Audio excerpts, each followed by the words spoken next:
Hello everyone, it's Anthony Hable, AKW Plays 91 here again. And today is going to be another anniversary video, but it's going to be two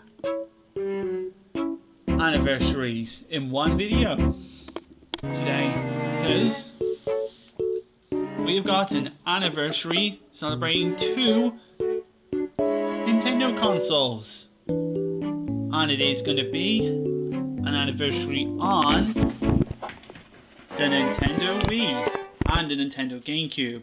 Notice I don't have a Nintendo Gamecube. I've got the Nintendo Wii right here. But over here, I've got Nintendo Wii and also Nintendo Gamecube games all stacked together into a pile. So I'm going to be talking about my experience with both the Nintendo Gamecube and the Nintendo Wii, as well as talking over the games and the accessories I have down here for both the Gamecube and the Nintendo Wii. So, the Nintendo Gamecube and the Nintendo Wii. The Gamecube now turns 20 years because it came out in 2001. And I'm not sure. Yeah, I think it was November 2001 it first came out, the Nintendo Gamecube.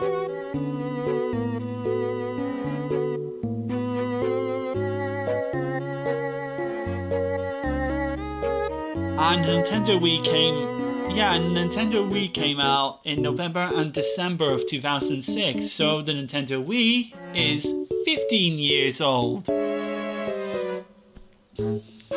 So, congratulations Nintendo Wii and congratulations Nintendo Gamecube. Congratulations Gamecube, you're 20 years old. And congratulations Wii, you're 15 years old. So, this is going to be a video talking about the Nintendo Gamecube and Wii games I've gotten and my experiences with the console. What I got the Nintendo Wii for.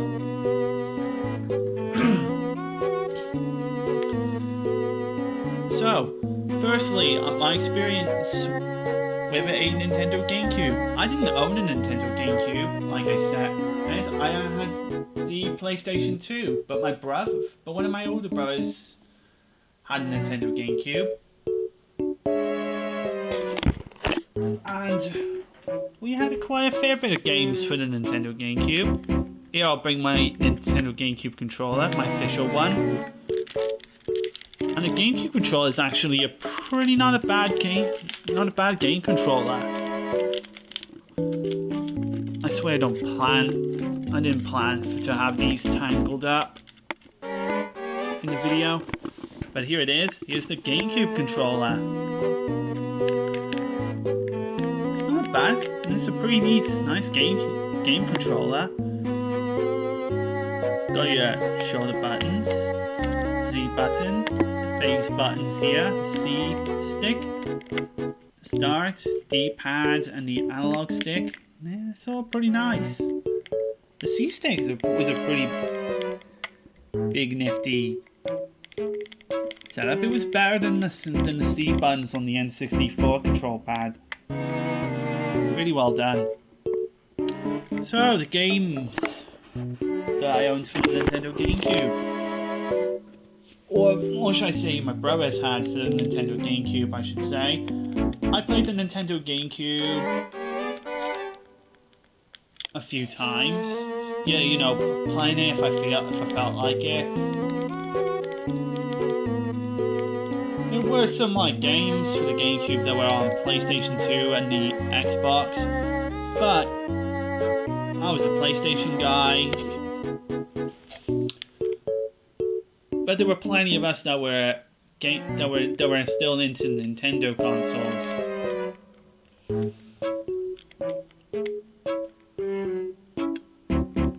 But the Wii is something that I do really look back on to see the success of what the Wii has released and how it revolutionized motion controls before VR would take over. And I got a fair number of GameCube titles. I think I got 1, 2, 3, 4, 5, 6, 7, 8, 9, 10, 11, 12, 13, 14 games for the GameCube. And these are mostly just third-party ones. Like, I have got the my most recent game I picked for the GameCube, Call of Duty Finest Hour, which is one I'm playing sometime, alongside my Tales of Arise, which I'm still not finished yet, but I'm getting on with that. So I am working my way through it, by the way, but I just need more time to actually put myself together to start looking to resume playing it. But anyway, back to this. I played mostly the game. I did play the GameCube when it was mostly I had my nephews and nieces are over if they wanted to play with me on it, for like Super Smash Bros. Melee and as well as co-op with my brother. And there were only like a few times like I would go on it myself. Like I would play Metroid Prime.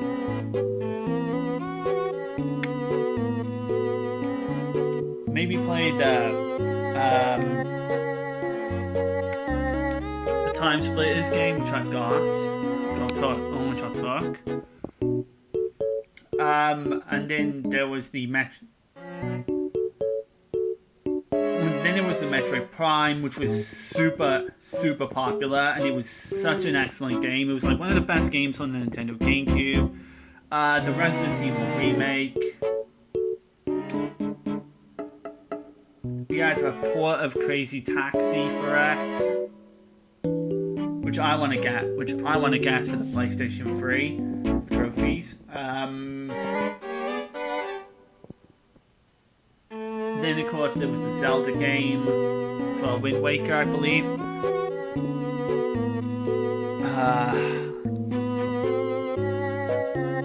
And then somewhat then afterwards in 2005 Boxing Day, I would see an RPG, and that would invest my interest in RPGs again.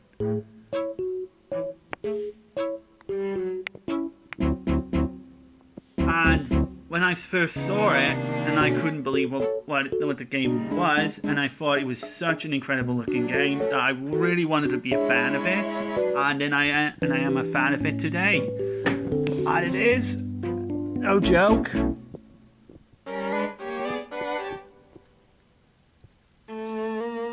I'm bringing it out. Let me just come all in, sir.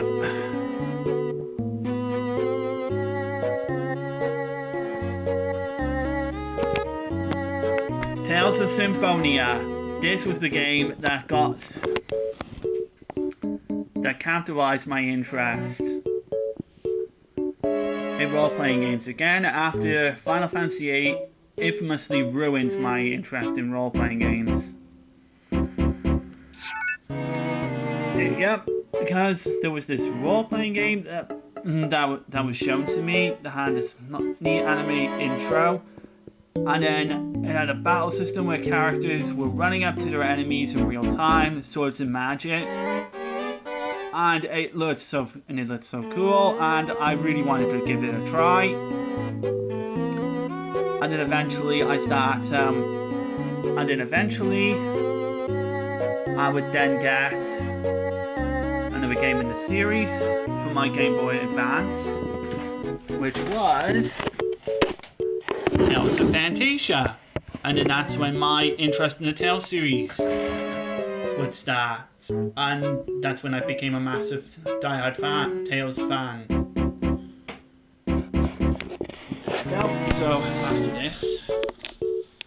So, this is one of the reasons I would then invest in getting the Nintendo Wii, just because I wanted to get this as well.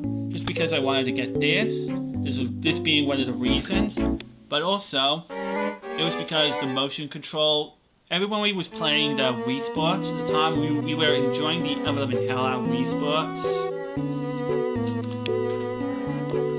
I have it over there, Wii Sports, it's right there. We were enjoying the making all kinds of memes of ourselves and everyone in the house. We were then enjoying the other games that were available for the Nintendo Wii, but of course what interested me the most on the Nintendo Wii was the amount of light gun games that were available for the Nintendo Wii. Like, there was the Wii Play Shooting Gallery, there was the Resident Evil Umbrella Chronicles game, which looked cool. There was obviously the port of House of the Dead 2 and 3, which I got. And then of course there was Super Smash Bros. Brawl, obviously. We all had to get Super Smash Bros. Brawl. It was excellent. It was like one of my favorite games on the Wii.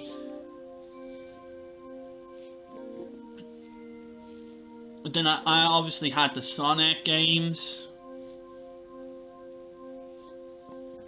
because I was trying to get into Sonic the Hedgehog at the time as well.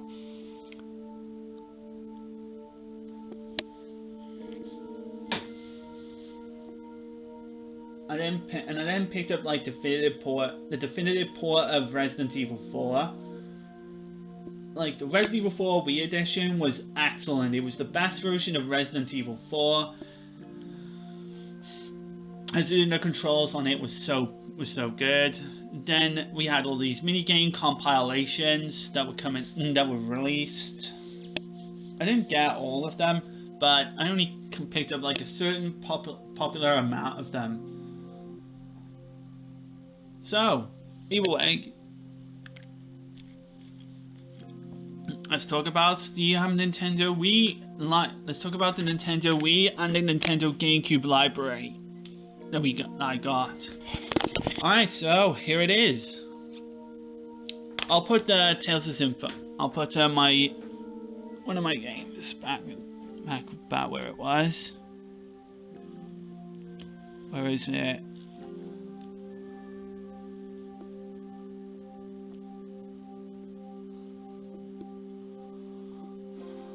Which one was it?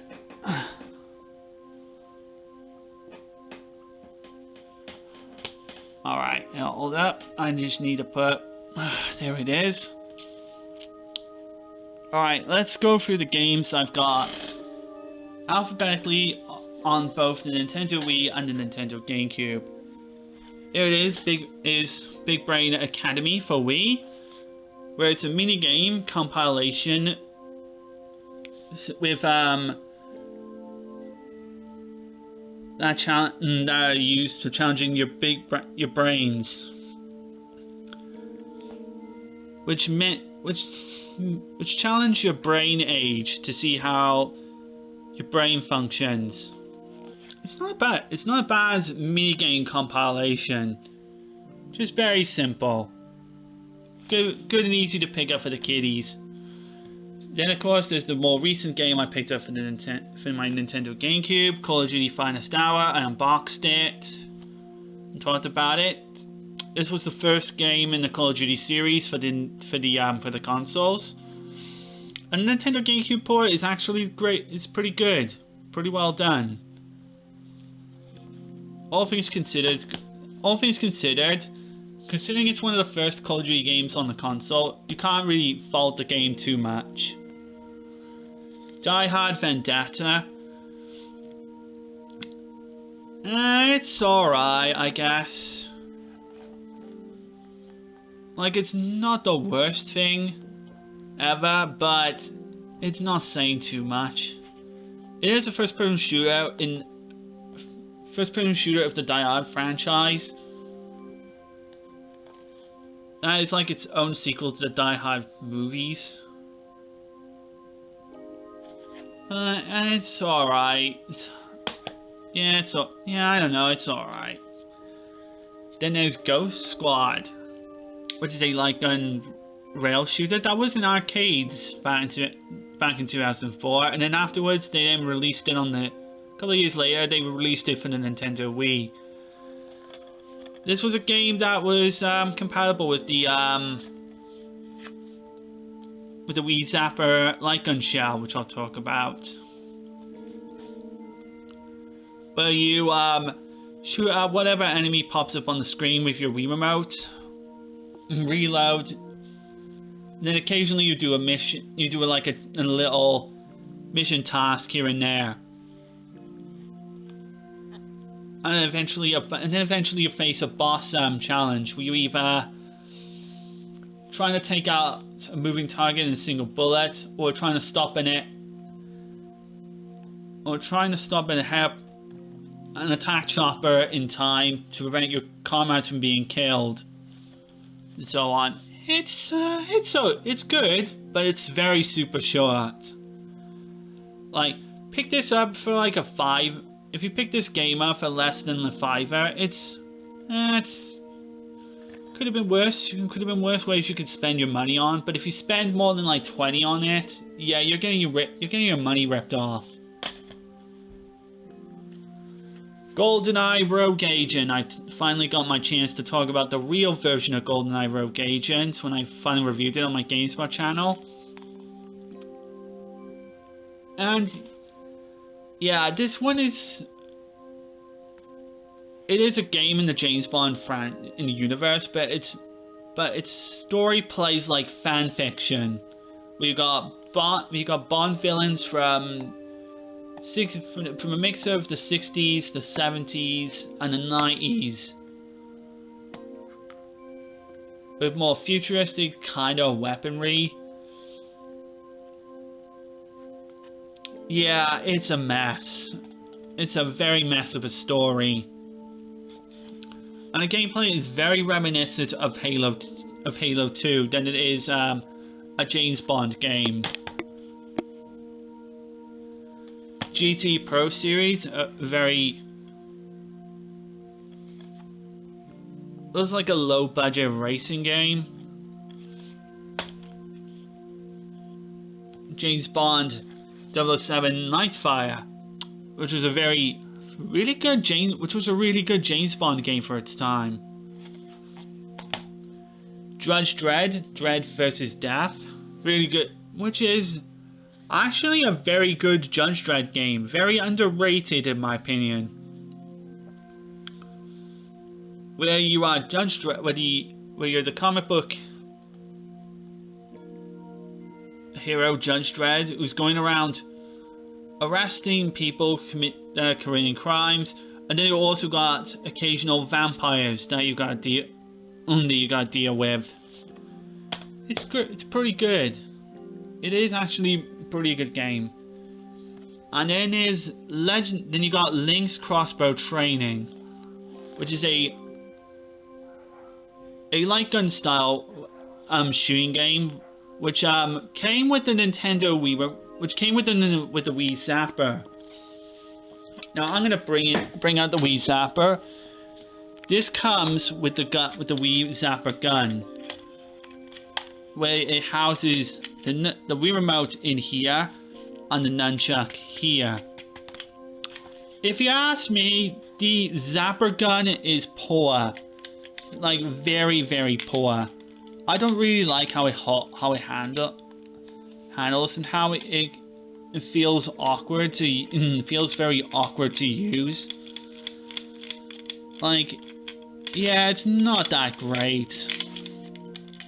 It's not a very good gun shell device that was made for it. But I have got a gun shell for the Wii I'd rather use instead, which is way better. Which is this one, which is the Venom Gun.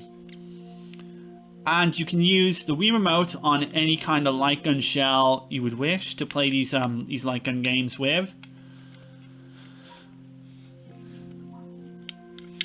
So yeah, I don't like the Wii Zapper. I wanna get like a better, bigger light gun controller for the Nintendo Wii that is good for light gun games.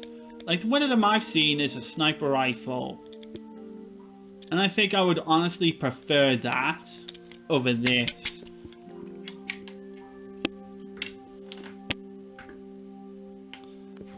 But as for the game, as a game itself, it's not that bad.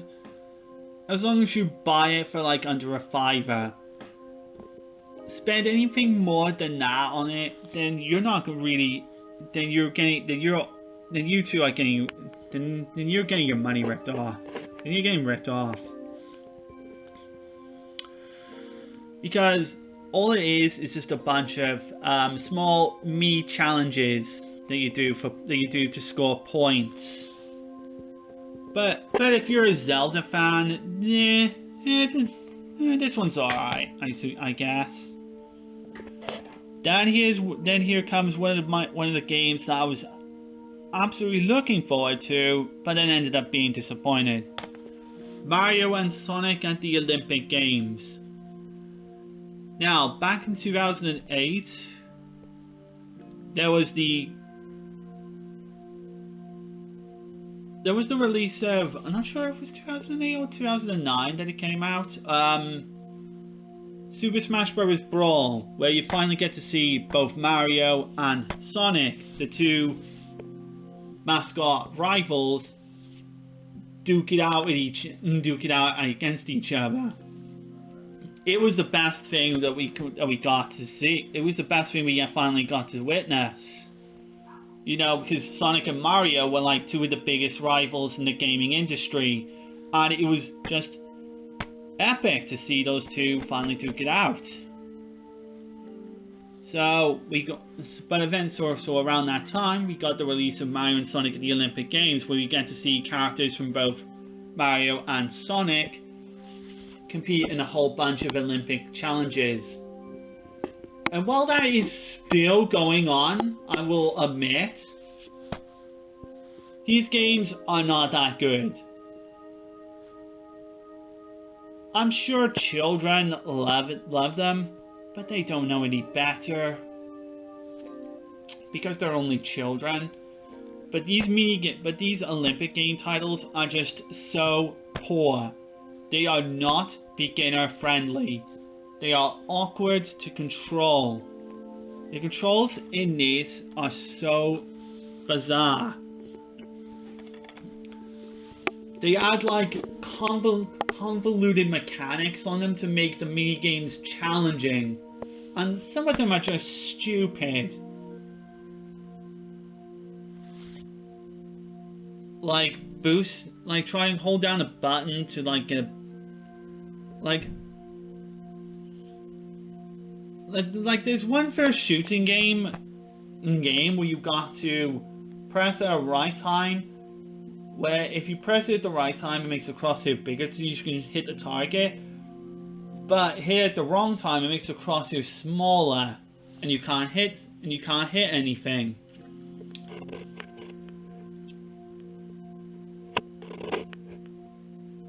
Well, or ones where like if you swing the Wii Remote on the nunchuck too hard,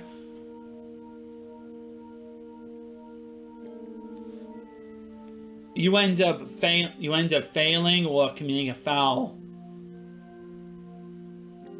You end up with a bad shot, or you end up fouling, and it's just awful.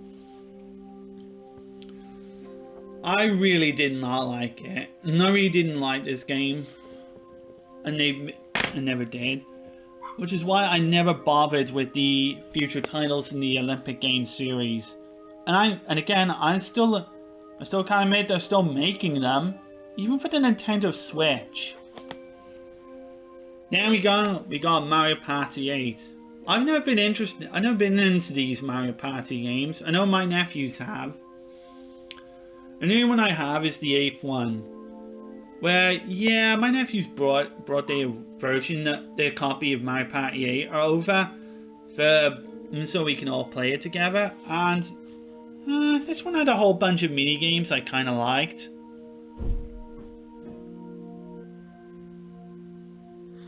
And yeah, they were good they were good. Some of them were good, some of them were awful. I can't really say too much against it because I'm not somebody who's into Mario Party. And now this one is an empty box, but it's actually a max play disc where it contains, you know, 10 just simple, short retro games on here. And this actually came with my memory card that I asked for. So I wanted to get a big memory card for Nintendo Gamecube software. I've got two, by the way. This is one of them. And here's the other one. They're both third-party ones, by the way. They're both third-party ones, by the way. But yeah, I ended up getting this one. Because this one held a massive amount of memory. And it was good for saving a lot of my game data on it. When it comes to Nintendo Gamecube software. So yeah, I kind of got it just for the memory card. And this happened to be a little extra for it. I can't get the disc to work for some reason now on the Nintendo Wii. But oh well.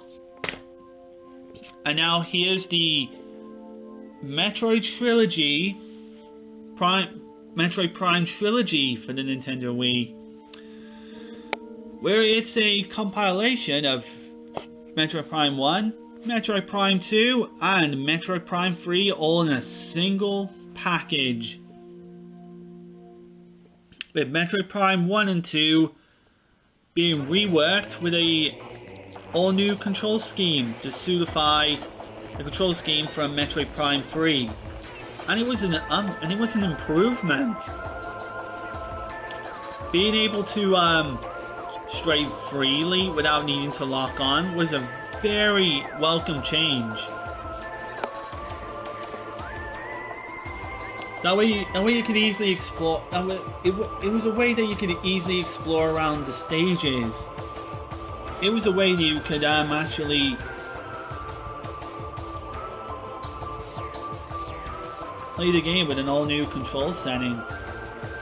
This is by far one of the most expensive and rare games for the Nintendo Wii.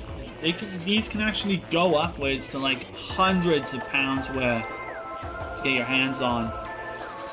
So this is why this is like a collector's item. Okay, because it not only comes with the game itself, it comes with like whole bunch of artwork and stuff. That's in my box here. So really good stuff. And on the subject of Metroid, here's another game everybody got hugely disappointed with. Metroid Other M. I remember seeing trailers of this game showing off a gameplay, and that it was going to be a sequel to the Super NES Metroid game, Super Metroid. Many of us were looking forward to it. And then it came out, and yeah, everybody had very big opinions against the story. They didn't like how Samus was treated in the story.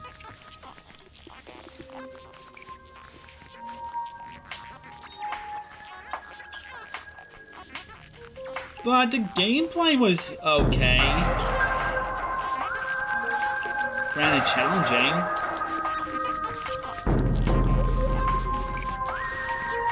But still, I didn't mind this game that much.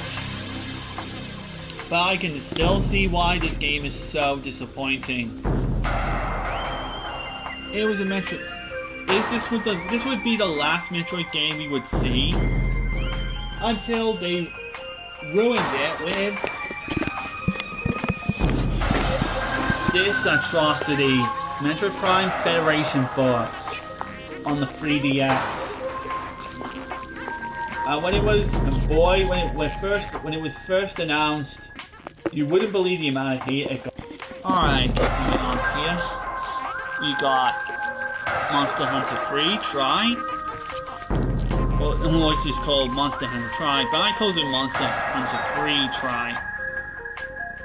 Where it's the third game in the main Monster Hunter series, but this was the first movie to be brought to Nintendo consoles, I think. And this one's a good entry in the Monster Hunter series, but the controls are a bit odd. Like this game can only be played either with the Wii Remote and the nunchuck, or with the classic controller. And when playing it with the classic controller, start button is one of the attack buttons. That's stupid. But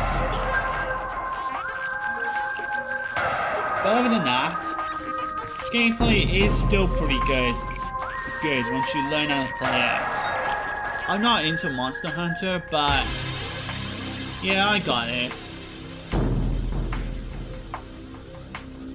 And then we got a game of the Operation Rainfall games. I got Pandora's Tower. This was the third and final game of the Operation Rainfall games. And I got the first one as well, which I'll talk about later. So, and in case you don't know what the Operation Rainfall campaign was, it was a campaign from people in America where they wanted Nintendo to localize 3 JRPGs that got localizations and plans for the European market, but they had none planned for the American players. So, few bits of fans in America gathered round and begged Nintendo for 3 RPGs, Xenoblade Chronicles, The Last Story, which I don't have, and this game, Pandora's Tower, to be all localized for the American players. And I did, and I got 2 of them. Xenoblade Chronicles and this game. I don't have The Last Story. I haven't been able to track that game down at all, like ever. And Pandora's Tower is an interesting game. You're playing as some guy who has to rescue, well, not rescue, has to defeat monsters in a tower to be able to lift his girlfriend's curse that she's got, where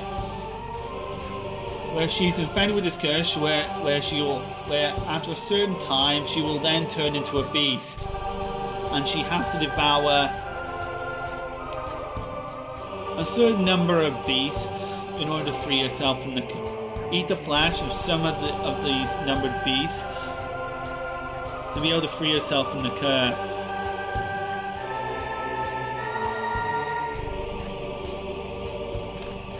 Not sure. 13 towers. That's it. So it's 13 of them,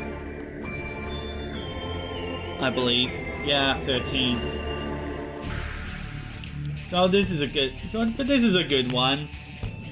If you can ignore the camera. Alright, then the next one is Nerf and Strike. I got this just as a boxed only game, and I didn't get the blaster that it came with. And yeah, it's a blaster where it's a combination between a Nerf blaster, but it also functions as a Wii gun shell. And it comes like this. It's like this one, where it works both as a Nerf blaster and it also works as a Wii Remote, as a Wii gun shell, where it houses the Wii Remote right there.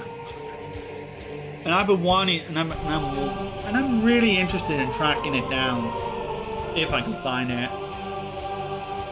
And it is a game, and it is a Nerf licensed game where you use different blasters of the original old Nerf and Strike lineup of blasters.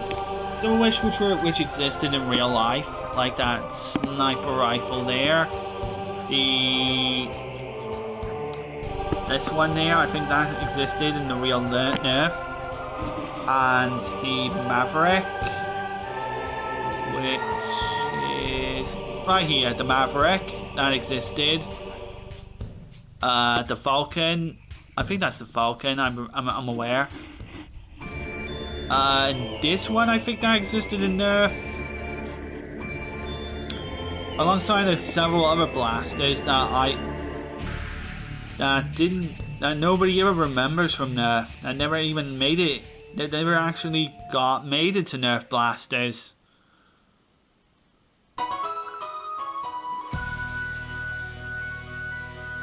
Like that one there, I don't remember. That one I don't remember. That one I don't remember.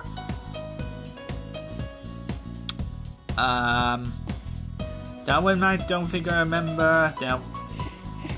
No, this one I remember. This one I think I made into Nerf. This one is a real Nerf blaster. So yeah, it's a good Nerf, but it is a good Nerf like game on rails. It's both like it on rails. We're playing it. Yeah, your standard light gun themed levels, and also you tackle some challenges against the CPU as well for points. And there actually was another Nerf game for the Nintendo Wii, but it never came out over here for whatever reason. Why, EA? Yes, it was made by EA.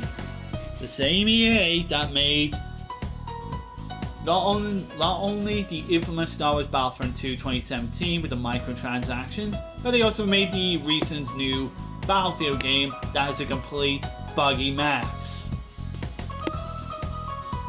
Next up, we have Rayman Raving Rabbids 1 and Rayman Raving Rabbids 2. Bunch of minigame compilations with the Rayman universe with these hilariously cartoon rabbids. And I used to remember watching with my brother and also with my nephews these Raving Rabbit videos. These comedy where like these rabbits would do all kinds of shenanigans. Where they can't do stuff, but they can scream and they can dance. Like I remember the screams they would make. Like it was so iconic. It was funny for their time. They can still just be a laugh. So, but this one can be a funny to play for a laugh. I'm getting the Wii version of Raving Rabbids 1 is superior because the motion controls and the light gun levels are played with the Wii Remote, thanks to the IR functionality. And then there was one of the games I was really interested in getting the Nintendo Wii for, Red Steel and its sequel. I remember seeing videos about this Red Steel 1, where it showed actual shooting with the Wii Remote and sword fighting, and it looked cool. When you actually play this, well, it's not the worst thing. It's not the worst thing ever. People call this one of the worst launch games for the Nintendo Wii. But honestly, if you think that this is the worst launch game for the Nintendo Wii, you probably need to play more games. Red Steel isn't great by any means, but worst game? No, it ain't. It's not the worst game on the Nintendo Wii. Because on the stand front, when you look at it and see it in motion, it actually does look like one of the next gen sort of titles to show off the functionality of the Wii Remote. Graphically it looks nice. I like the graphics of it. Story! It's cheesy, ridiculous at times. you know, Yakuza gang members are after that one sword. Katanagiri, I believe it's called.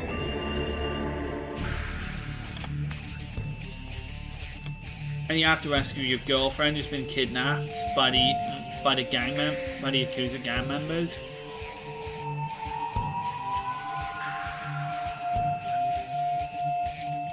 But the cool thing is, with the sword fighting, you get a choice to either kill your opponent or spare them. That looks cool. That did look cool. And ways you can deal with enemies later on in the game is also really intriguing to me as well. Once you take a bit of time to learn how to play the game, learn how the game works, Red Steel is a good game.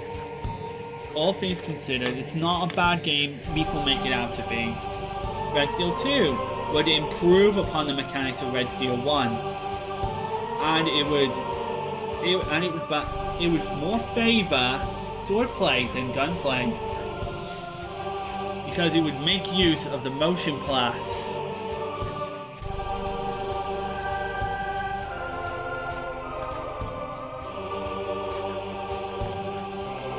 And the sword fighting was well executed. There were more moves to master.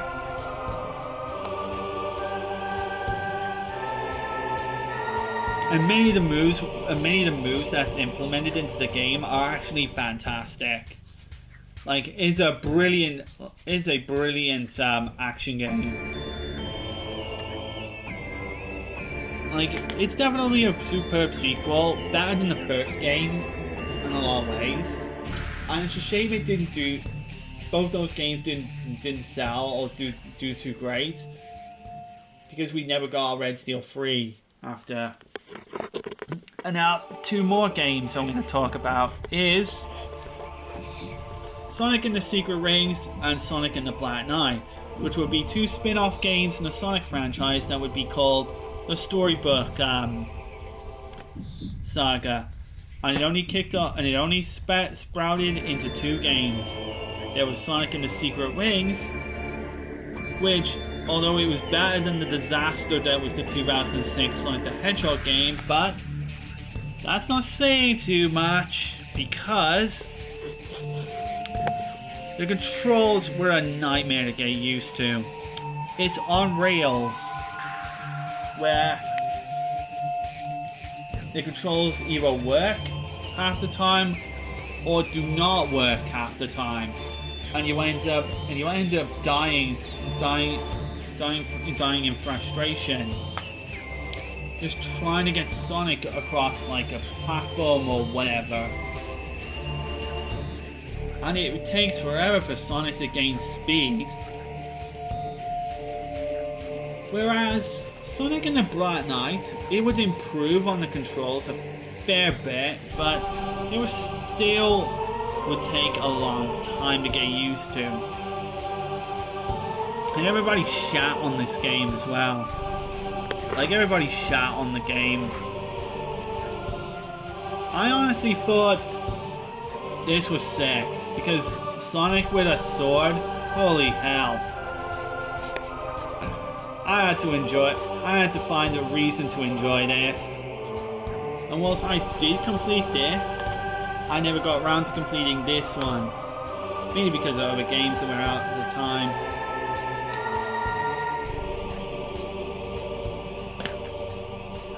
And there's another Sonic game I've got, Sonic Heroes for the Nintendo Gamecube. I had my nephews come over with the version of Sonic Heroes for the PlayStation 2, and I played it and I didn't like it. And then I saw that the PlayStation 2 version of Sonic Heroes was poor because it was glitchy, it was more buggier. And then I looked at the Nintendo Gamecube version and seen that it was the version of Sonic Heroes that you should play, because it runs more smoother and it isn't anywhere near as buggy as the PS2 version, which I had. And then I tried it out, and I tried this version out, and yeah, this was the right version for me to play. This was the correct version of Sonic Heroes to play. And it was good.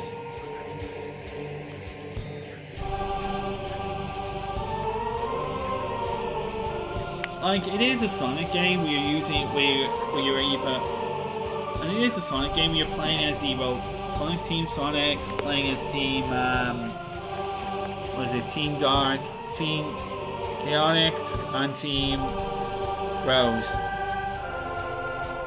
And you got 4, and each of these teams have like 3 characters that you switch around with on the fly. Either for speed, flying, and power. And once you do the same stuff over and over, the game's platforming is still just as good as the Sonic Adventure titles. Once you learn it and get used to it. Plus the music's pretty good as hell. Now, Sonic Unleashed. This was another biased Sonic the Hedgehog game I had some opinions against. There were good versions of Sonic Unleashed where it actually plays really decently. Like on the Nintendo Wii and the PlayStation 2. And then there was the versions on the Xbox 360 and the PlayStation 3 which were worse received than the NES. Because on the PlayStation 3 version, the stages were were way too hard. And the new Werehog levels, which is what this game introduces, were way more frustratingly annoying on the 360 version. Yeah, because I played the Xbox 360 version over my nephew's house and I looked at it and compared it to the Nintendo Wii version and found the Werehog levels just unfair compared to the Nintendo Wii version. On the Xbox 360 version, if you fail at a quick time event, enemies regain their health. That never happens on the Nintendo Wii version. If you fail at a quick time event, the enemy's health stays the same. And the quick time events are actually easier to pull off on the Nintendo Wii version. So even if you do screw up the quick time events on the Nintendo Wii version, the enemy's health still remains the same. They don't regain any of their health. Unlike on the 360 version and also the PS3 version, which I do have. Which I'll show you very quickly. I have it here. There it is, Sonic Unleashed on the PS3. That version there, alongside the 360 version, has that mechanic where if you fuck up the quick time events, sorry for my language, where if you screw up the quick time events, the enemies regain their health. That's stupid in my opinion, which is why I like this version more. But on the negative side of things with the Nintendo Wii version, there's less Sonic levels, whereas the 360 and PS3 versions has more Sonic levels. And also the Nintendo Wii version does simplify the world map aesthetic, the world map assets.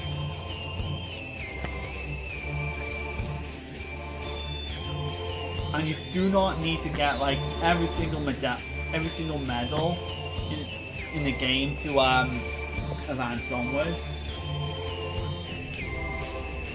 Whereas on the 360 and PS3 version, you need to collect every single medal piece in a level, and it's just super tedious. Which I think is possibly another plus the Wii version of Sonic Unleashed has. So in other words, if you want to play Sonic Unleashed, get it on the Wii or the PlayStation 2. And avoid getting it on the PS3 and the 360 unless you really want to punish yourself.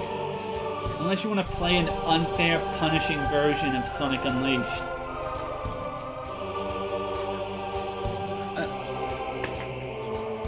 And now here's another game I was very disappointed about. Soul Calibur Legends. Granted, I'm not somebody who's into Soul Calibur,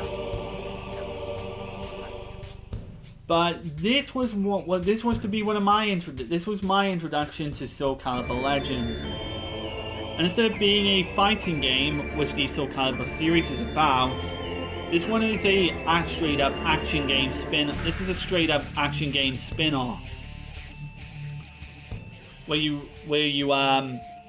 fight enemies and occasionally do some kind of like miniature puzzle, and then you fight more enemies and occasionally a big boss. And you gotta wait for its spirit to die down, and then you attack them.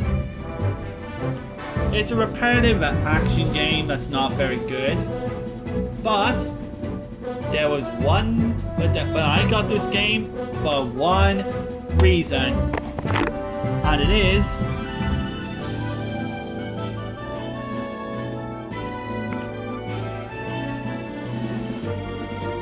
that's why. Because they include a character from Tales of Symphonia.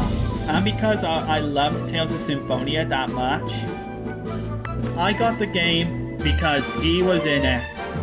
Hell, if they included Kratos from Tales of Symphonia also, that would have made me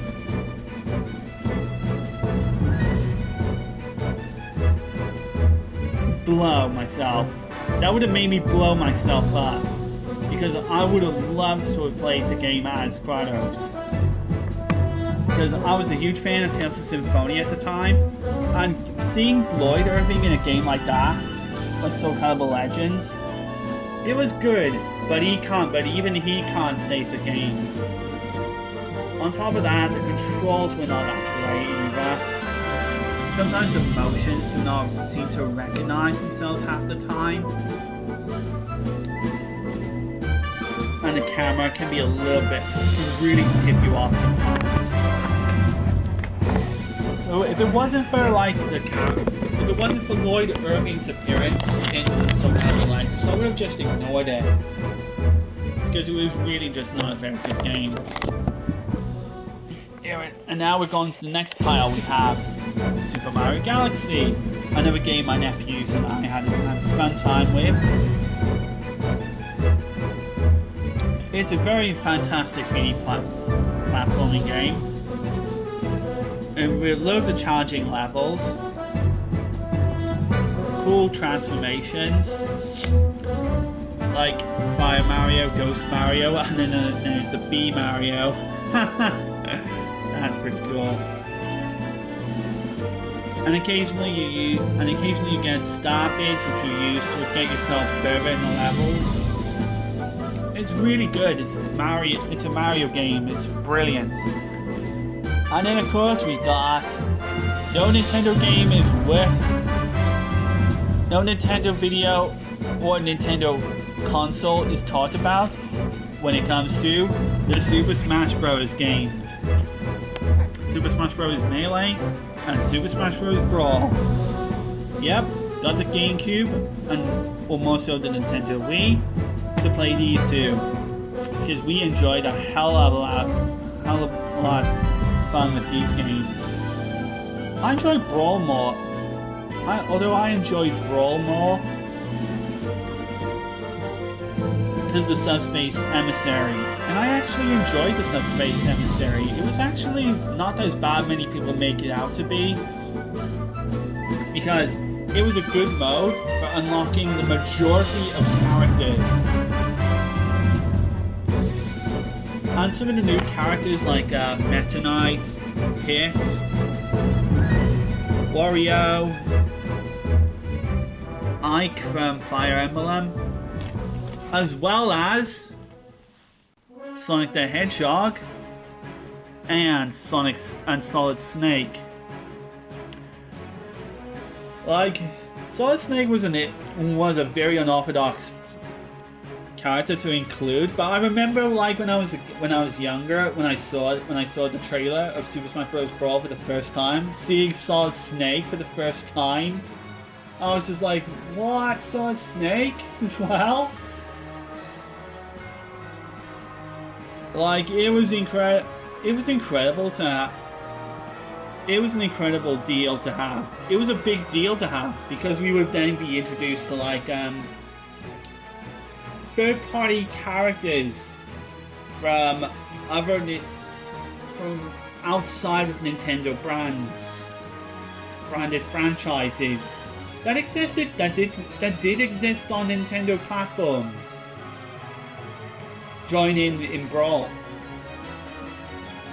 And this is where like and this is what we got, and this is why we got Super Smash Bros. For the 3DS and the Wii U, and also Super Smash Bros. Ultimate, that we were introduced to more third-party characters that existed on Nintendo platforms.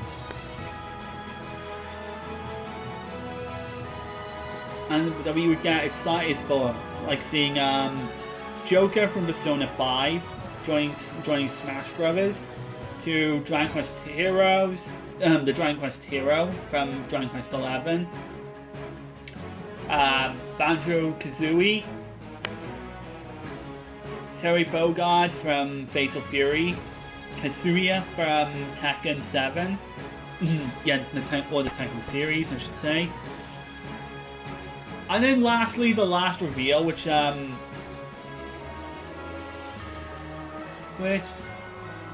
was actually one of the hugest requests ever, Sora from Kingdom Hearts. And I did see it, and I thought to myself, wait, I thought there was no, but Sora wasn't even going to be in Smash. But then they somehow got the rights, they sat down, got the rights, got the green light, they got the okay, they finally got him in Smash. So, fair play to the internet. That time Sora got into Smash. Sorry about that, I got cold to eat. Anyway, back to this. So, yeah, I enjoyed these Super Smash Bros. Games. But I really enjoyed... Out of these two, I've enjoyed Brawl more. And I do like the look of the new Super Smash...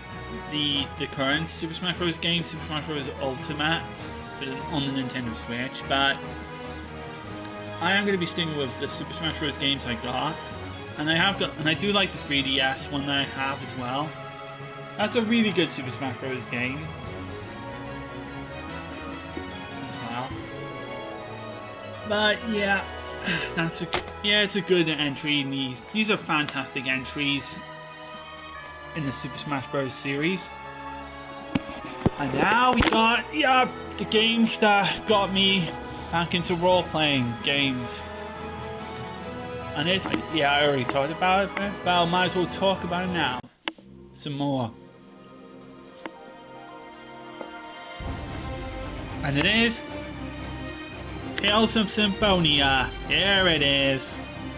Alongside Tales of Symphonia, Dawn in a New World. This was one of the other reasons I wanted to get a Nintendo Wii for. Because Tales of Symphonia was so good, Tales of Symphonia got a sequel. And this was one of the reasons I wanted a Nintendo Wii for. So I could play this original and also see the sequel. And the original Tales of Symphonia is still a game you can always look back on and see what made it such a fantastic game. And I really do like this version of Tales of Symphonia more because it's smooth and it really runs really fantastic. Unlike the PlayStation 3 version where it runs significantly lower in frame rate and it's got all the glitches, and as well as the awful goddamn PC port. Yeah, trust me, Tales of Symphonia on PC was atrocious. It was an atrocious PC port. It was ranked as one of the worst PC ports ever. Like, if anyone is to do a revised top 10 worst PC ports list, Tales of Symphonia is definitely up there. Like, in terms of like worst PC ports. But the Nintendo Gamecube original is still a classic.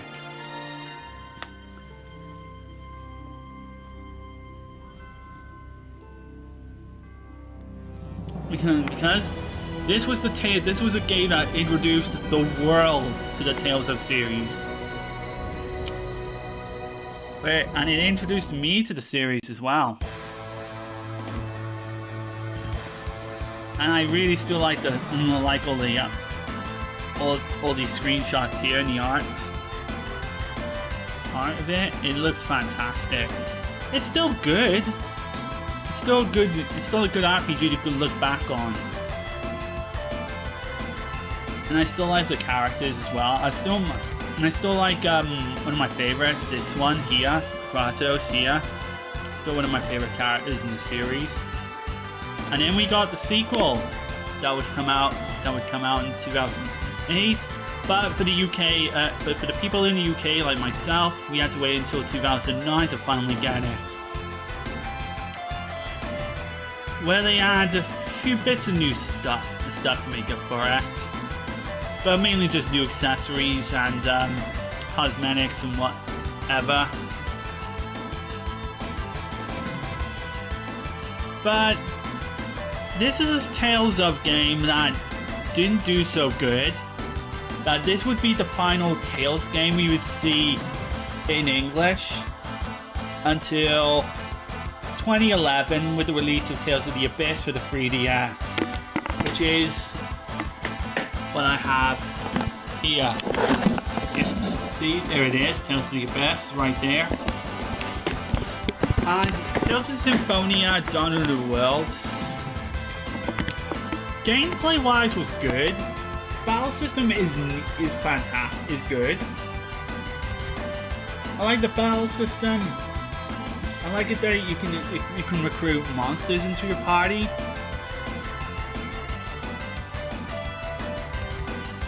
And I do like that you do get to have the original cast from Tales of Symphonia join up on your side, but good lord, the story was a nonsensical mess.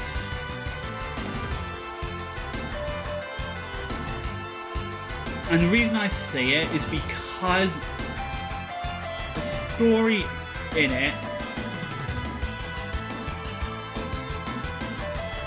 introduced new characters that were not entirely likable, including the main character, Emil, who was such an absolute pansy. Like, in the beginning of the game, he is such a massive pansy. Always getting abused, getting roasted, never standing up for himself, always being an absolute whining doofus. And then eventually he gets his Ratos mode, and then he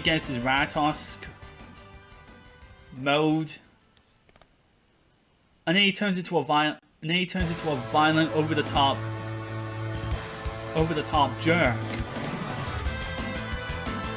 Like he becomes an asshole. Who then just literally gets violent with people when he's in his Ratos mode. He goes aggressive, he goes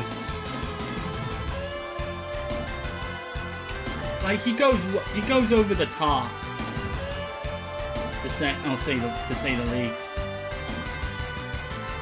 Which doesn't improve all that much. Which really doesn't improve at all.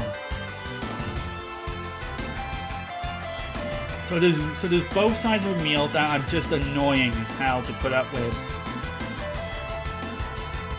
And aside from the Ichigo voice that I do get to hear, because Emil's voiced by Johnny on Bosch in the English dub, and there's only times where I can like him is when I finally do get to hear like Ichigo voice that I'm familiar with, the Ichigo voice, Johnny on Bosch voice that I'm familiar with.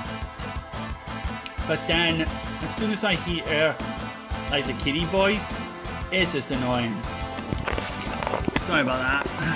Just had to clear my throat. I did come back. I just only come back to meeting. So, that was just my opinion on Emil. Why I think he's like the worst Tails character in the franchise.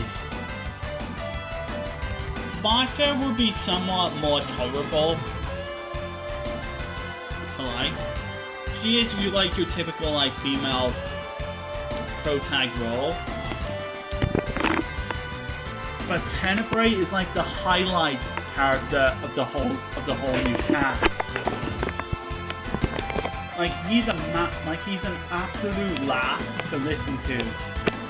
He's a troll. He trolls, makes teases to pie like a fair number of times.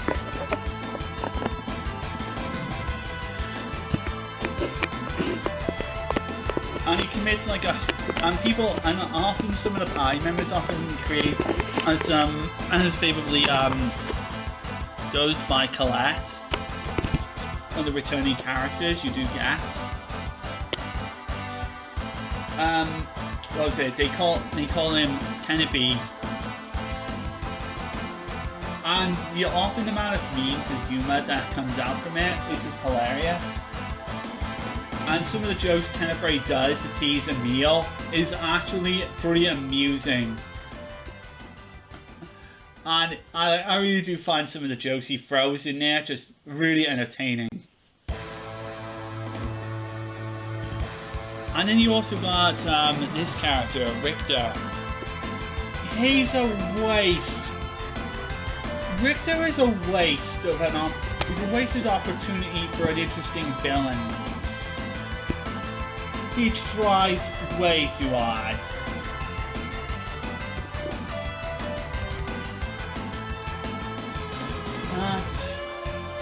What was it? He loses his friend. He takes his vengeance out on Rattatas. And he threatens to try and seal up the forge of power demons or whatever. To rebel against Rattatas when the Lord of all the monsters.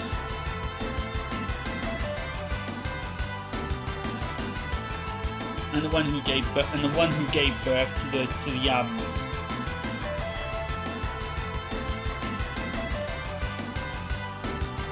Centurions, whatever. And Emil was supposed to be like the You find out Emil is reincarnation of Richter's lost friend, who's then gone to become like the human of Rattatas or whatever. The story's a mess. It is just absurd.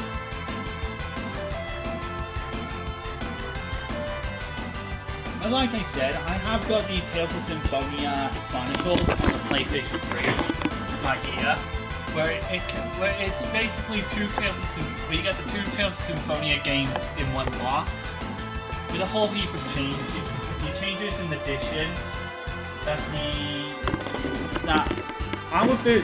the European version, this one here, adds in that the American and Japanese players that got the game first before us did not get before on their versions. Yeah, like I said,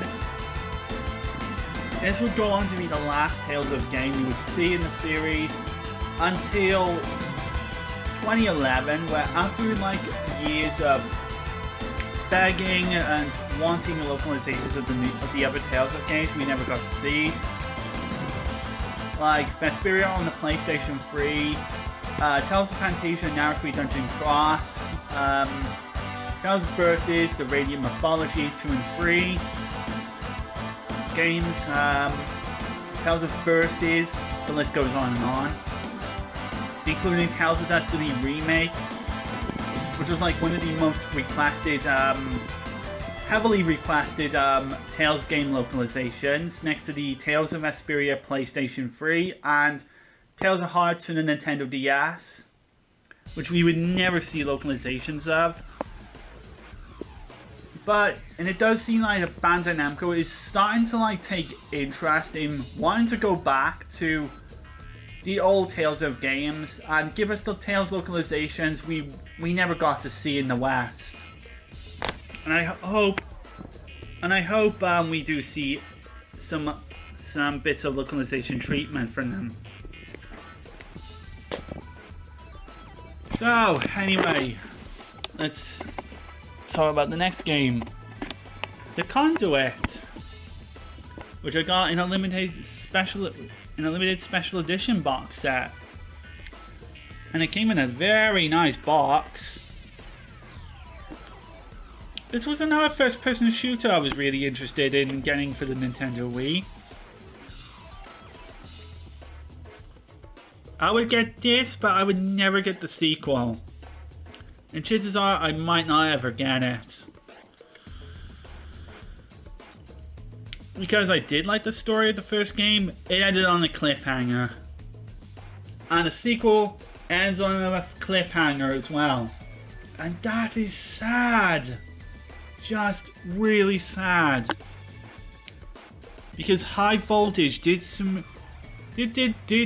do something really good for the Nintendo Wii. And this is a very solid first-person shooter for the Nintendo Wii. And it's like, yeah, the Nintendo Wii's has a bunch of gimmicky minigame compilations, but there's some solid titles in this catalog of games that if you're willing to look further into its library.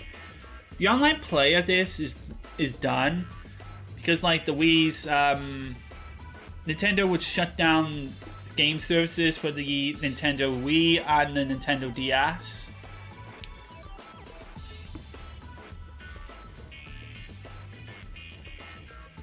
But the Conduit was a nice alternative choice for the Nintendo Wii owners who were into FPS games.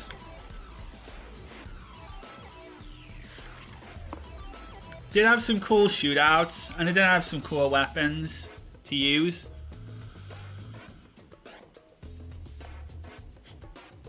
But if I end up getting the sequel, I'll probably check it out. See what I think. Alright, next up we have The House of the Dead 2 and 3 Return, where it's a compilation that features The House of the Dead 2 and 3, but they never included the first game on here. And this is this is an okay compilation that includes The House of the Dead 2 and 3 on there. With House of the Dead 2 retaining all of its game modes that were from the Sega Dreamcast and the PC releases. So the boss challenges, the training challenges, the special mode where you're using special items that you use.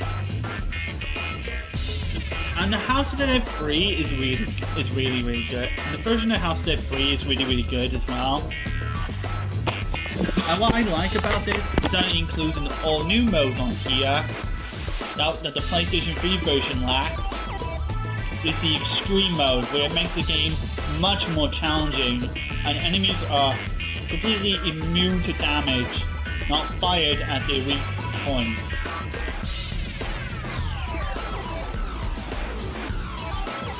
So, like, if you're shooting at anywhere else other than the head, you wouldn't do any damage to them. You need to shoot at the head. You can constantly fire at their weak points to damage them on Extreme mode. And that's what I like about Extreme mode. And I wish it was on the PlayStation 3 version. They run as close as they can be to the arcade to their arcade, Dreamcast, Xbox, PC as they can, just with some frame rate dips here and there. And if you've got a gun, and if you've got one of these light gun shells, like what I got here, or one of these,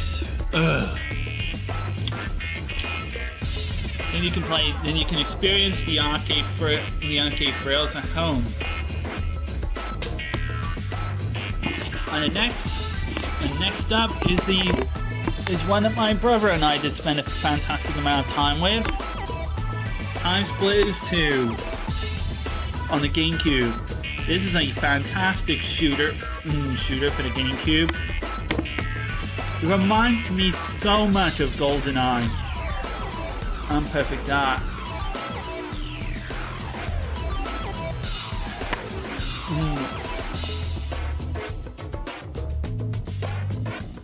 And it's made by Free Radical, which consisted of members that did formerly work with Brawl on GoldenEye and Perfect Dark. So it's got that feel for it, and it's great. And it's a brilliant shooter.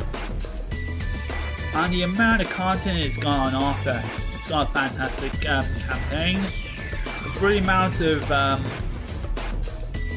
multiplayer game modes, arcade mode. You can tackle all kinds of different challenges where you can get your best scores. It's brilliant. I love it. I even enjoyed the playing this with my brother as well, and the co-op missions. And we had a fantastic time with the co-op missions as well. It's excellent. And it still holds up for you. And Time Splitters 2 still holds up fantastically well. And then we got Time Splitters Future Perfect. I was going to try and hunt this down for the Xbox, but the original Xbox version, it wasn't compatible with the Xbox 360, so I ended up tracking down the Nintendo Gamecube version instead.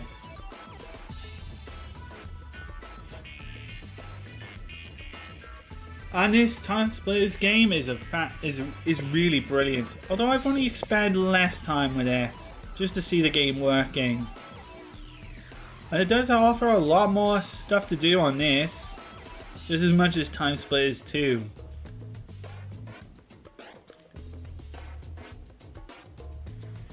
I can't wait to tackle more of this, and I really should, because it's a brilliant shooter. And then I got Rainbow Six Free. This is the only of the Tom Clancy games I got for the Nintendo Gamecube. And I would have gotten this on the Gamecube instead of on the Xbox because of the emulation on the Xbox 360. But this is as good as I'll get for Rainbow Six Free for the time. And it's like what you'd expect from a Tom Clancy game. It's a tactical shooter where you're doing objective, where you take your mission slowly.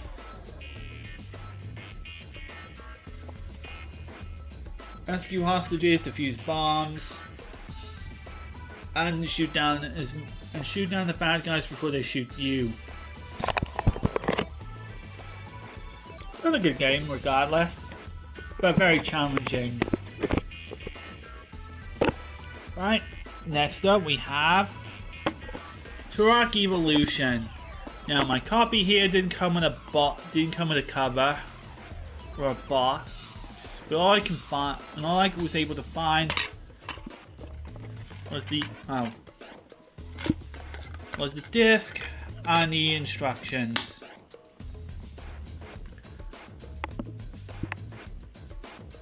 And when I bought this at CEX,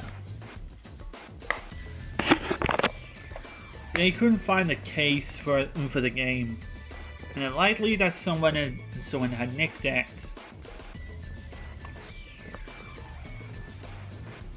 But regardless, it's a good game in the Tarak series. First-person shooter where you're this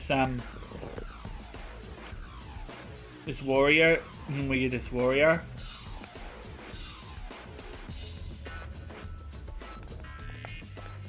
And it has some like very devastating weapons. Not as good as the N64 titles, but still a very good one to have.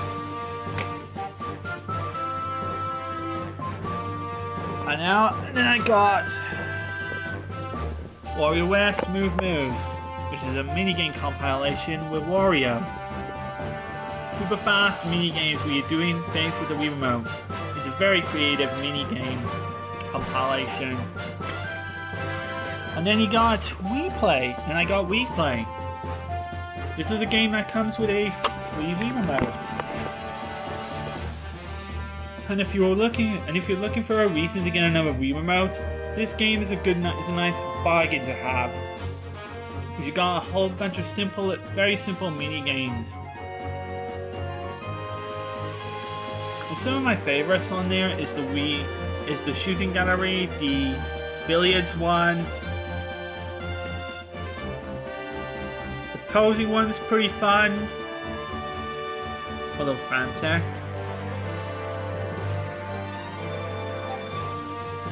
And then you got like its version of tank. And then you got the tanks one as well.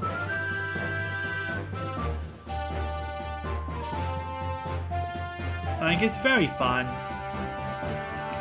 Like it's fun for a bit, but the novelty kind of wears off after a couple of hours. And then we got the Wii game. Everyone got a Nintendo. Everybody got a Nintendo Wii for. Wii Sports. And I got it in this leaflet right here, and it's the game that comes compiled in with the Nintendo Wii.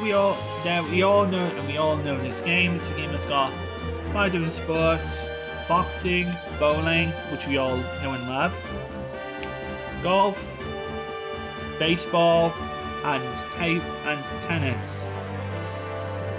Now of all these, bowling is the most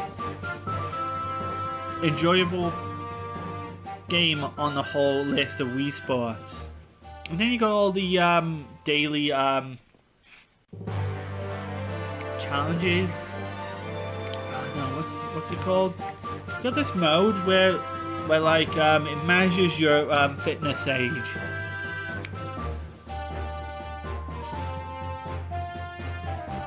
Depending on how many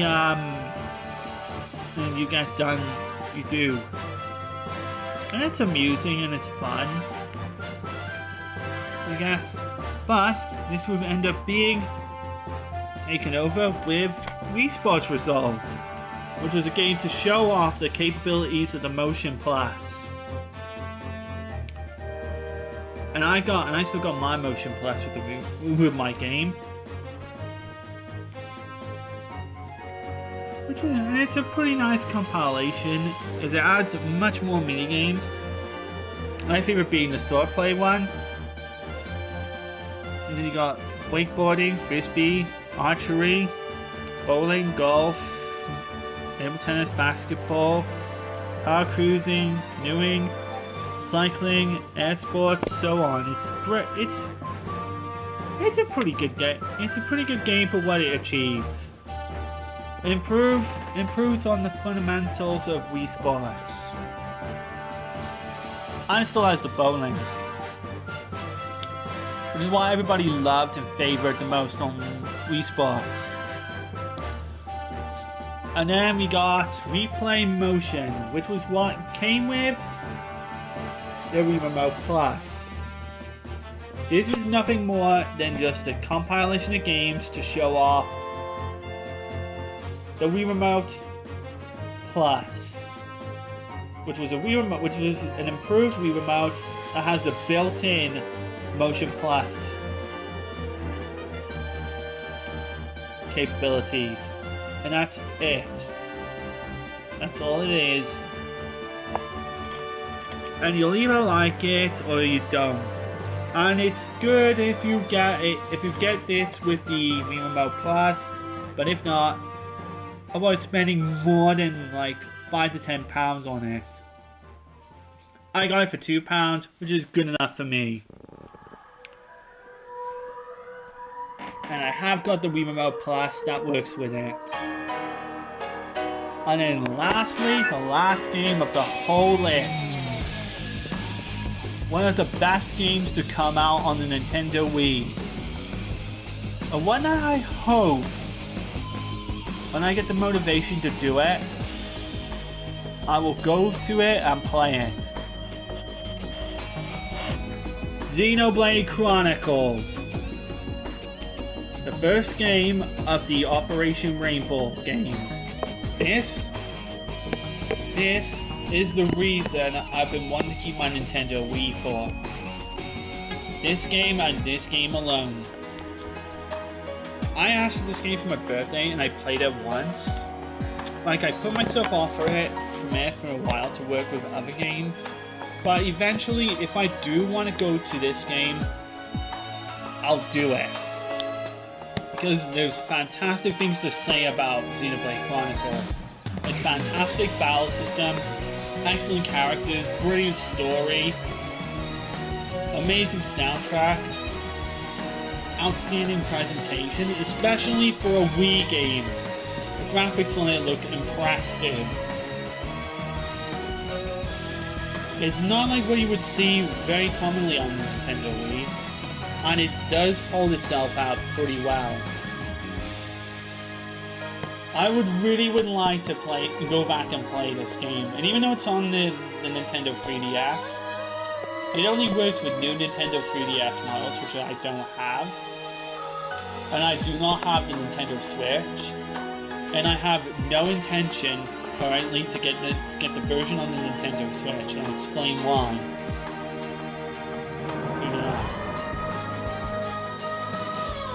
But this is my version of Xenoblade Chronicles. I hope to go through and play when I'm ready.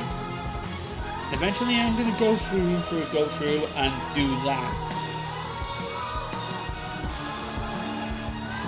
Just I'm busy with working on other games right now, including my Tales of Arise, which I'm working with right now. Splitgate also is another game I'm working on because I want to get the trophy on it. But Xenoblade Chronicles was one of the games I solely did want to do because it is a brilliant all-round game on the Wii. It still is one of the best games to come out for the Wii console.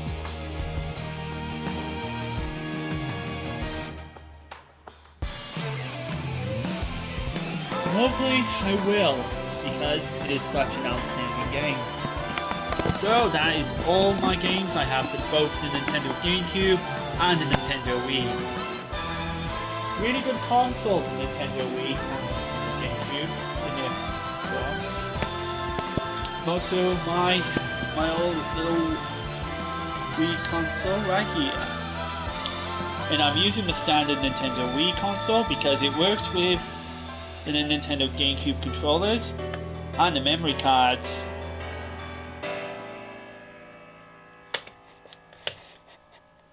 And any of the games that Gamecube compatible that works with the Gamecube controller, I would end up using, because that way it would save my Wii Remote's battery. But it's a shame that the Xenoblade Chronicles doesn't work with the Gamecube controller. It only works with the classic controller, which is sad. And again, the classic controller is one that goes on the Nintendo Wii Remote. So, and whilst we're on that subject, let's talk about my controllers that I got for the Nintendo Wii. I've already talked about my GameCube controller, which is over there. But I've also got a different GameCube controller. I've got a white one right here, which is a third-party one. And this one is a fairly comfortable third-party GameCube controller.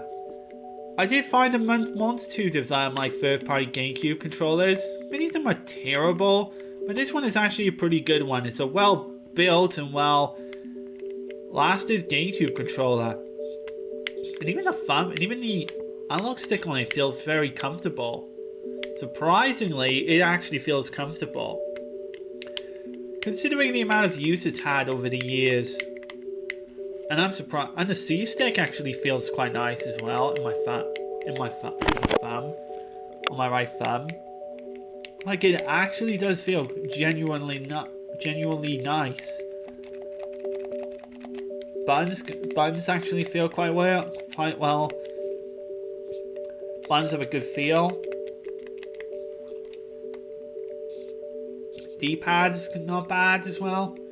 Like, I really like this GameCube controller. I actually use this when I'm playing my GameCube titles with any of the Wii games that support the GameCube controller, like Smash Brothers.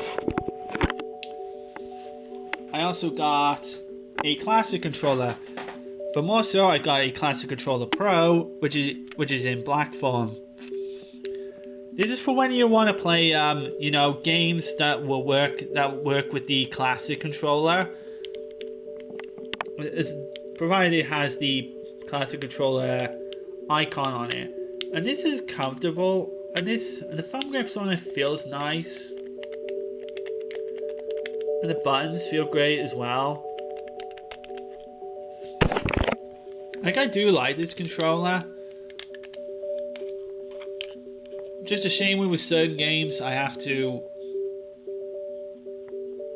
plug this into the Wii Remote and drain out a fair bit of the Wii Remote's battery, even though I'm not using the Wii Remote. Like, I can't just put this in the GameCube controller slot, which is kind of a bummer, but oh well. But still, I like this. It's better than the the standard classic controller, which has the look and feel of a Super Nintendo control pad. I do want to get like a fight pad that's made for the Wii U, which does work with the Wii Remote on the Nintendo Wii software, regular Nintendo Wii software.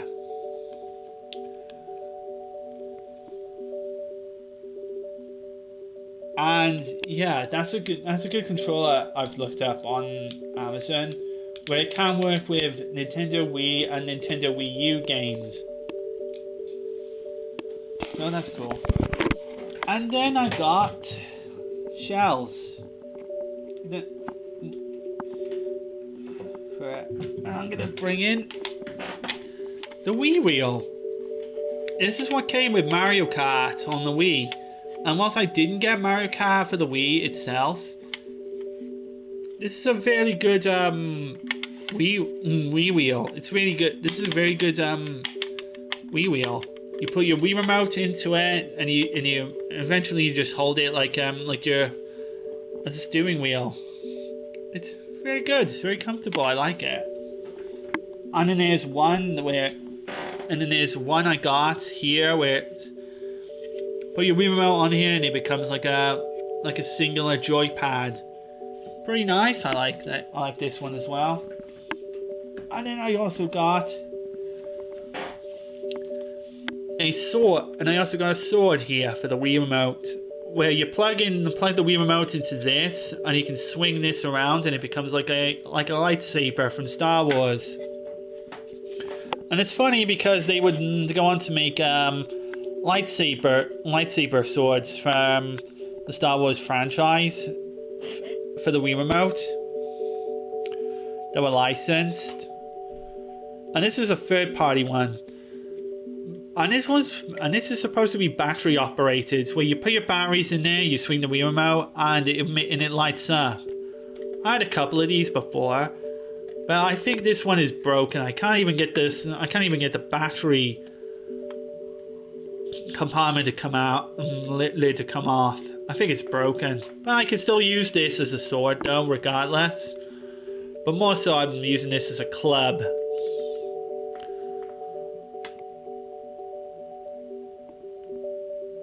Considering it looks like just a, where it looks just like a plastic toy blade. I know, because we all grew up with like plastic toy weaponry as children, and now I got some other things as well. I've got the nunchuck here. I got two nunchucks. One of them is plugged into my my Wii Zapper, because the nunchuck is a bit of pain to set up on the Wii Zapper. I don't like, which is why I don't like the Wii Zapper. But here is my regular nunchuck. One of my regular nunchucks I got. Feels pretty good. Yep. And the thumb grip is pretty nice. And then I got the Wii Motion Plus. This is what came with my Wii Sports Result. When you plug this into the Wii Remote,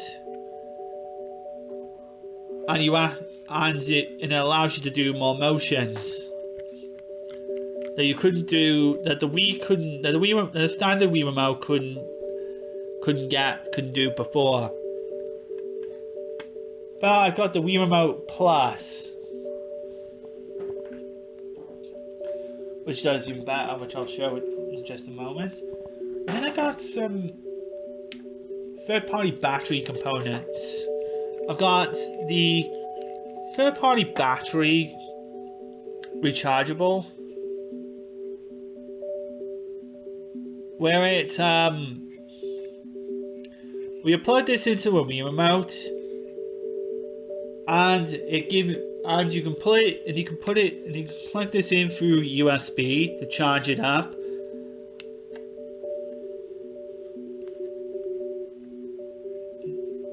But there's some issues with this thing. I can't even get this thing to charge up now, and I suspect I might have broken it. Might have overcharged it and it short-circuited the battery or whatever. I don't know. And then I got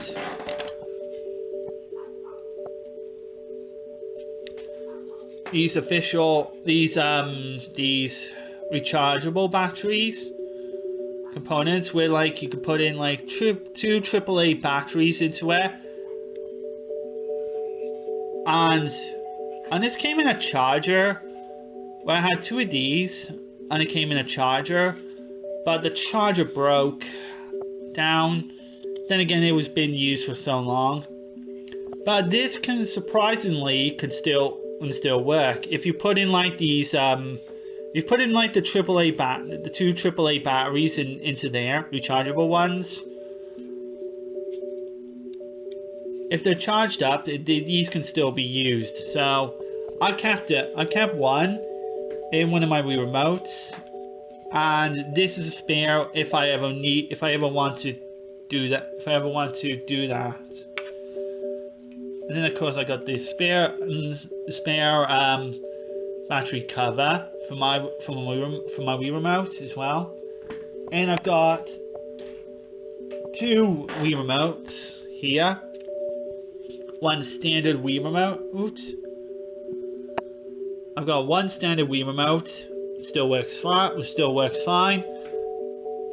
And then I got one Wii Remote Plus.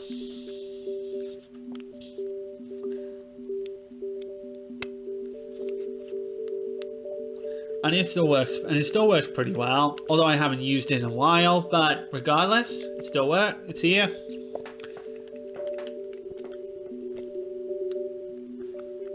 And my Wii remotes have both got their gloves, still got the Wii Remote gloves, which is something that many second-hand stores seem to be throwing away. Why throw away the Wii Remote jackets? They're what keep these Wii remotes safe. Prevent people from breaking their TVs when they use the Wii remotes, if they're not going to be using the wrist straps. Because remember when the Nintendo Wii was advertised, when it was released, people never wear the wrist strap. People at first never wore the wrist straps, and people kept breaking their TVs. That created the meme and pun joke. We have a problem. Like, I used to laugh at that joke because it was just the idiots accidentally breaking their TVs because they didn't wear the wrist strap properly. At least as far as I've researched in the subject anyway. But I'm glad my Wii remotes come with the jackets. I'll probably if we ever do get out of COVID and then and I can go out again, I'll probably keep an eye out for some Wii remote wrist straps and gloves that I could make use of out of. So that is all my Wii accessories, controllers, and Nintendo Wii and Nintendo Gamecube games that I've currently got. Now, as somebody who did love the Nintendo Gamecube and the Nintendo Wii, I think the Nintendo Wii and the Gamecube were really good consoles. The Gamecube was a good console.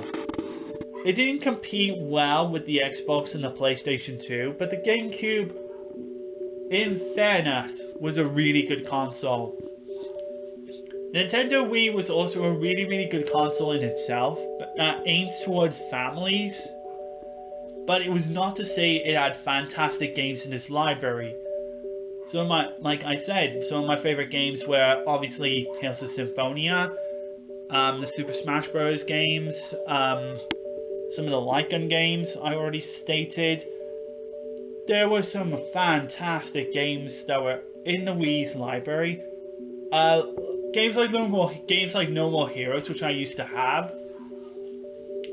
which I want to get the PlayStation 3 version, and also the definitive Resident Evil 4 version, which I also had on the Wii.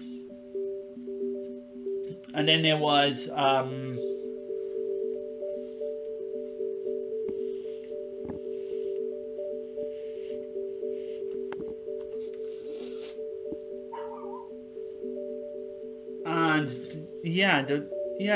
it was a good console, the Nintendo Wii and the Gamecube. I really enjoyed those consoles, and I still got my Nintendo Wii plugged in, and I'm gonna be keeping to support the Nintendo Wii and the Gamecube for a good while until I review all the games that I've gotten for them.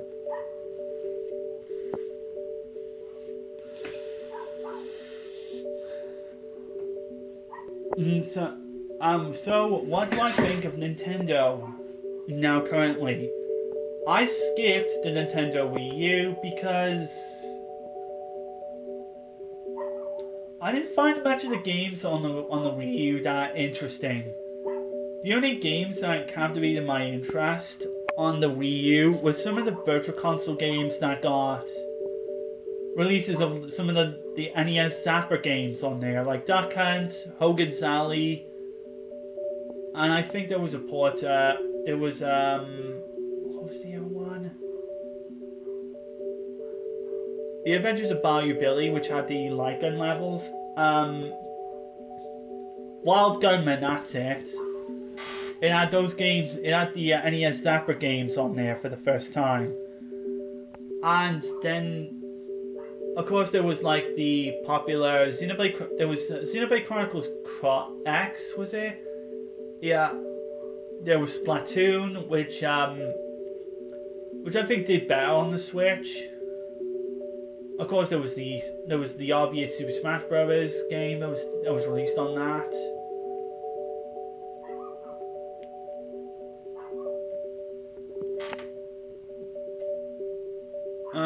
Then there was the... To be honest, I can't really remember whatever games that were on the Nintendo Wii U that was worth getting.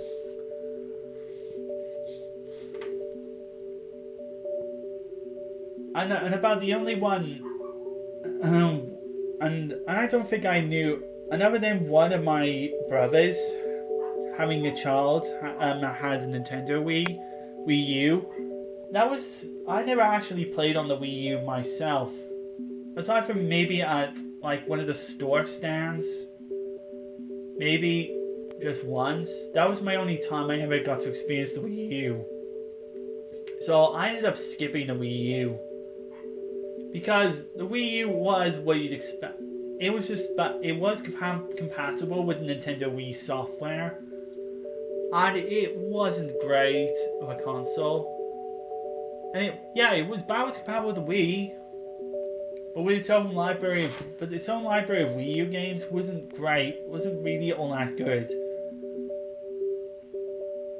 Considering you could get versions of games on the 360 and PlayStation 3, it wasn't stepping up with what the PlayStation and the Xbox were offering. And this is kind of the same deal with the Nintendo Switch. It's not a console that's stepping up comparing to what the PlayStation and the Xbox is offering.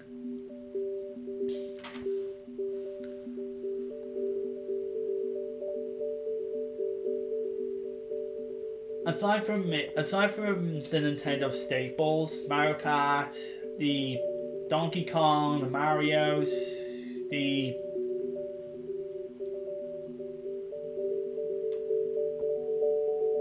new Metroid game, I think. Metroid Dread is the standout title. More Pokemon games are now coming to the Nintendo Switch. But the only true standout and reason to get a Nintendo Switch was the Super Smash Bros. Ultimate, because it's got every single character from the entire Super Smash Bros. Roster together, including all the third-party characters.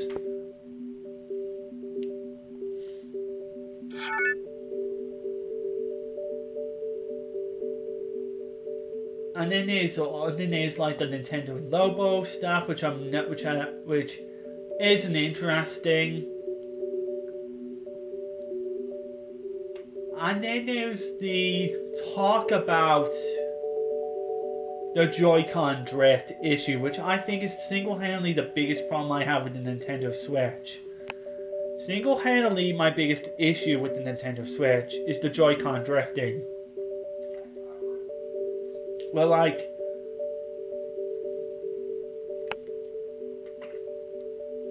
what was that?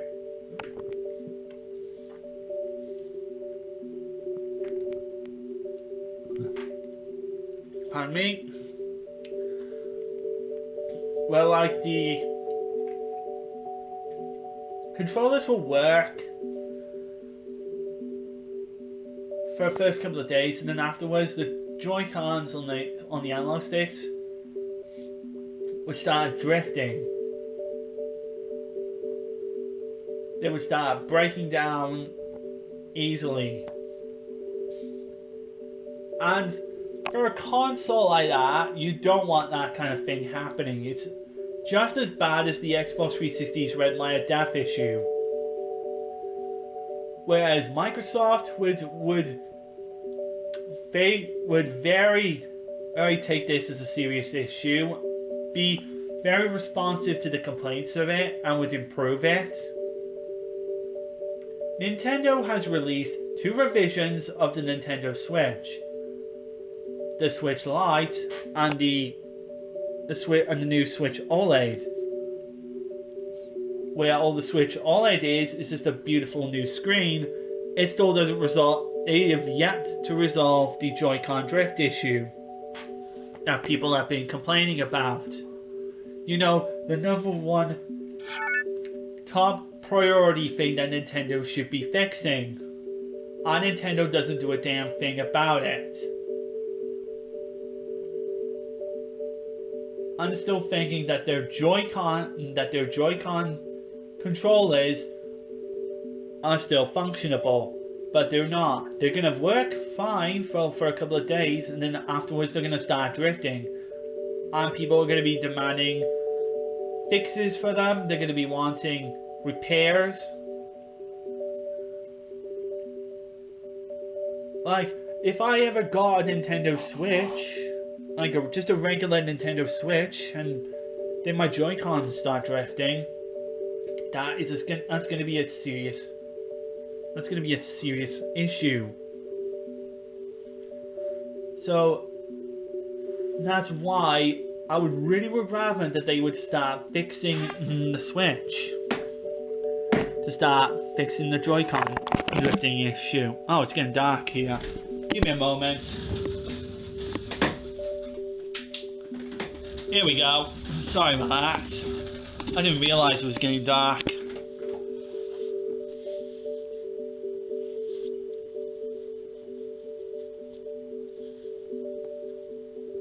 Too deep into the conversation, and I didn't realise that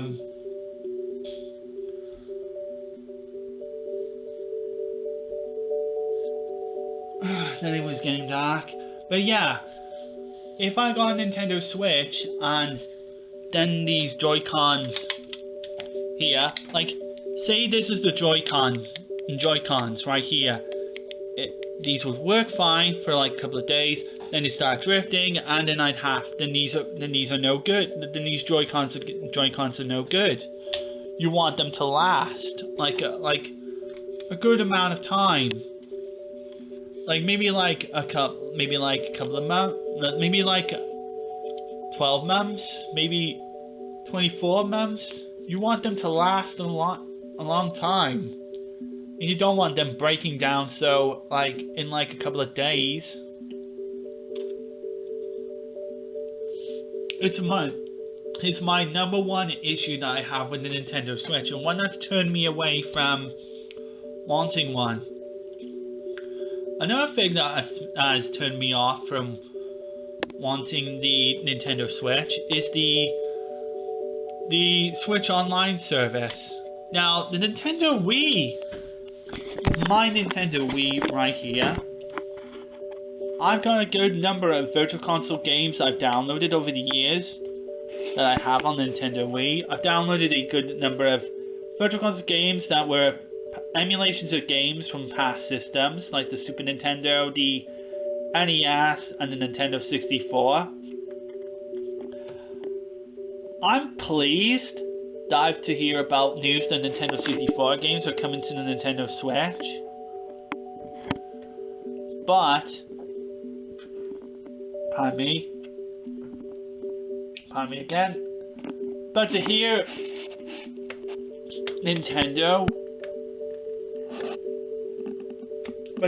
about like the poor Nintendo 64 emulation on the Nintendo Switch, with the price increase,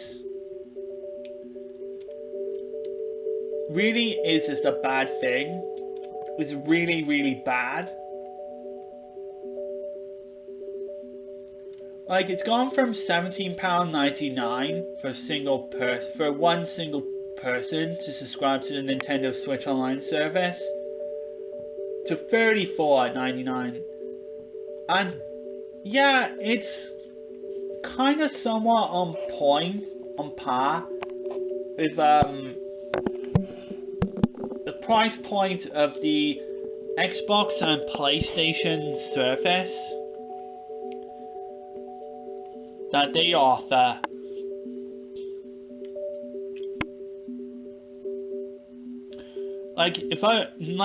You would somewhat pay that much nearly for like 12 months of like the subscription services for PlayStation and the Xbox consoles, if not just £10 more than what like the Switch's online services now is going to be using, if you count the expansion pack. Is it? Yeah, it's the expansion pack. So, to increase the price, just to have Nintendo 64 games, plus Sega Mega Drive games, which there's already been a release of the Sega Mega Drive compilation, and also the DLC for the Animal Crossing game, New Horizon, I believe it is.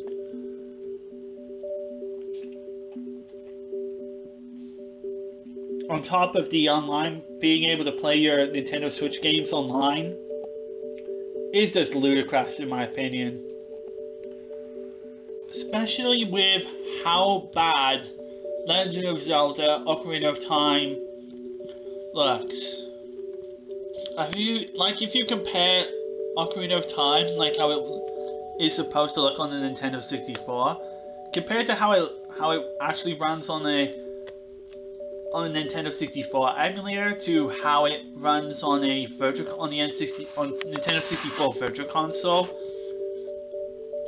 and then compare it to how it actually looks on the Switch's online service, the difference is night and day. It just looks terrible on the Switch online service. Nintendo screwed up the emulation on the Switch online service. But hey, Rare is on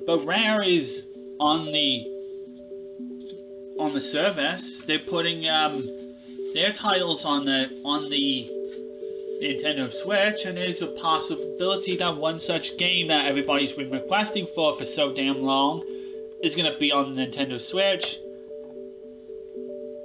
And already we got issues with the Switch's online service, and I'm on the fence about it. And I don't know if Nintendo is going to address the emulation issues with the Nintendo Switch's online service expansion pack for the N64 games.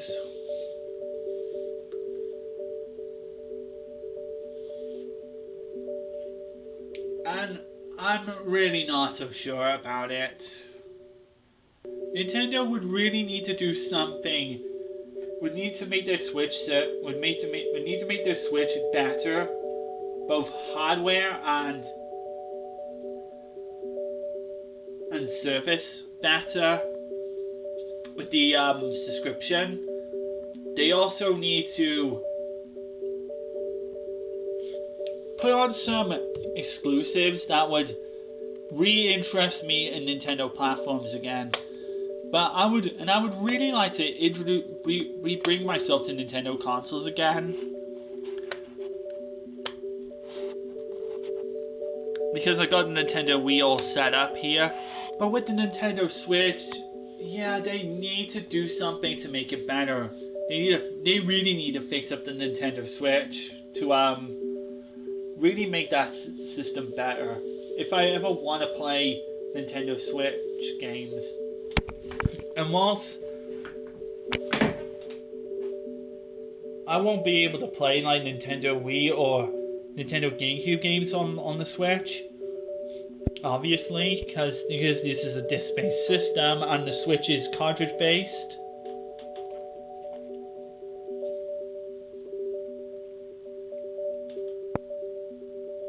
While it's like far away from the cartridge days of gaming. I really do hope Nintendo improve and really get their act together to fix the Nintendo Switch. Really make the Joy-Cons better, make their service a bit better, fix the N64 emulation, and consider me interested in them again. Well, this is what it's going to do for this episode, for this video, sorry. I really wanted to go back and talk about the Nintendo Gamecube and the Nintendo Wii library. I always will look back fondly on the Nintendo Gamecube and the amount of games like me, my brothers, my nephews, nieces enjoyed. And the games that would invest me to get the Wii.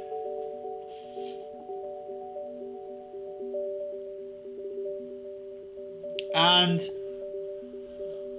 I hope Nintendo does better with whatever new console they bring out, as opposed to what they have brought out to what they brought out now.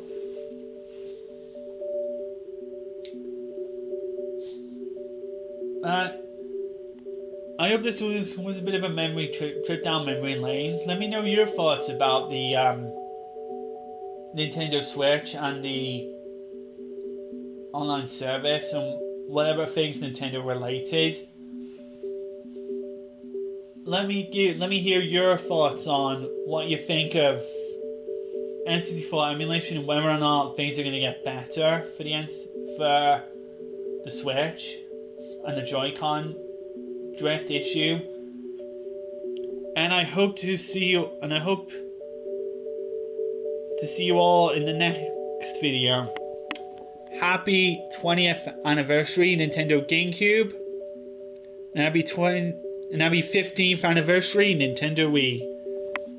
Goodbye.